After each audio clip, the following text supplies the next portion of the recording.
Hello అండి. ఈరోజు వీడియోలో వంకాయ బజ్జీ. ఇది చాలా టేస్టీగా ఉంటుందండి. మన పాతకాలం వంట.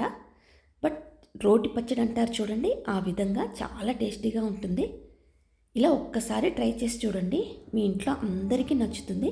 మళ్ళీ మళ్ళీ ఇలానే చేయాలని అంటారు, అంత టేస్టీగా ఉంటుంది. ఒకసారి ఇదేంటి ఎలా చేయాలో చూద్దాం. ముందుగా బజ్జీ వంకాయ, పెద్ద వంకాయ దొరుకుతుంది చూడండి, దానికి కాస్త ఆయిల్ అప్లై చేయండి. అప్లై చేశాక దాన్ని స్టవ్ మీద ఒక స్టాండ్ పెట్టేసుకొని ఇలా కాల్చేసుకోండి. చాలా బాగుంటుందండి ఇది, స్మోకీ ఫ్లేవర్తో ఈ చట్నీ చాలా టేస్టీగా డిఫరెంట్గా ఉంటుంది. ఇలా మొత్తం కాల్చేసుకోవాలి. కాల్చేసుకున్న తర్వాత అది చల్లారాలి, కొంచెం పక్కన పెట్టేసుకొని ఇప్పుడు ఒక కడాయి తీసుకొని అందులో పల్లీలు వేసుకొని వేయించుకోండి. ఆ తర్వాత కొంచెం ఆయిల్ యాడ్ చేసేసి అందులో ధనియాలు ఒక 2 టేబుల్ స్పూన్స్, 1 టేబుల్ స్పూన్ జీరా యాడ్ చేసేసుకొని అవి బాగా ఫ్రై అయ్యాక పచ్చిమిర్చి, ఎండుమిర్చి రెండింటిని యాడ్ చేసుకోండి. ఈ చట్నీకి ఈ రెండు కాంబినేషన్ చాలా బాగుంటుంది, పచ్చిమిర్చి అండ్ ఎండుమిర్చి.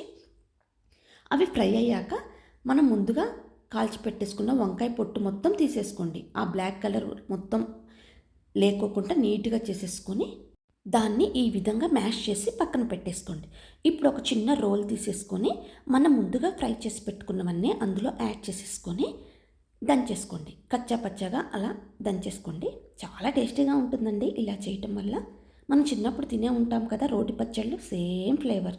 ఒక నిమ్మకాయ సైజ్ అంతా చింతపండు నానబెట్టేసుకొని అది కూడా యాడ్ చేసేసుకొని సాల్ట్, కొత్తిమీరని కూడా యాడ్ చేసి కొన్ని వెల్లుల్లి రెబ్బలు యాడ్ చేసేసి మొత్తం కలిపి దంచేసుకోండి. ఆ తర్వాత మనం ముందుగా మ్యాష్ చేసి పెట్టుకున్న వంకాయ ఉంది కదా, దాన్ని కూడా ఇదే టైంలో యాడ్ చేసేసి ఇవన్నీ కలిసే విధంగా మరొకసారి దంచేసుకోండి. మీకు పెద్ద వంకాయ ఎక్కడైనా కనిపించినప్పుడు మార్కెట్లో ఒక్కసారి తెచ్చేసుకొని ఇలా ట్రై చేయండి. ఎప్పుడు ఒకే టేస్ట్నా, ఇలా కొంచెం వెరైటీగా ట్రై చేస్తే మనకి ఇంట్లో వాళ్ళకు కూడా చాలా డిఫరెంట్గా ఉంటుంది. ఇప్పుడు మొత్తాన్ని ఒక గిన్నెలో తీసేసుకుని దాంట్లో ఆనియన్స్ యాడ్ చేసి పక్కన పెట్టేసుకోండి.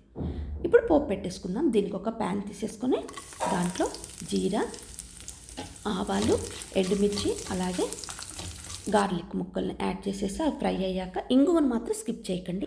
ఇలాంటి రోటి పచ్చళ్ళు ఇంగువ చాలా ఫ్లేవర్ తెస్తుంది.